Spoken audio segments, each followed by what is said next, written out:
Una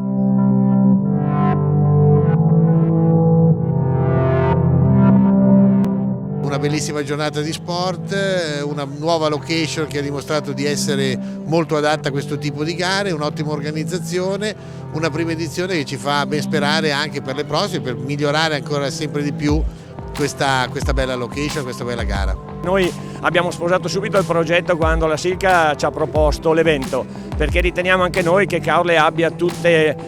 le carte in regola per poter essere una città e un'organizzazione per poter ospitare queste manifestazioni, e ci auguriamo che nel futuro insieme alla Federazione Presidente Bianchi possa esserci una nuova collaborazione. 2 giorni veramente intensi e belli, vissuti intensamente da tutti, sia dallo staff dell'organizzazione che dagli atleti che vi hanno partecipato. Ci sono state delle bellissime gare combattute a livello tecnico altissimo, anche se si tratta ancora di ragazzini, ma veramente ho visto dei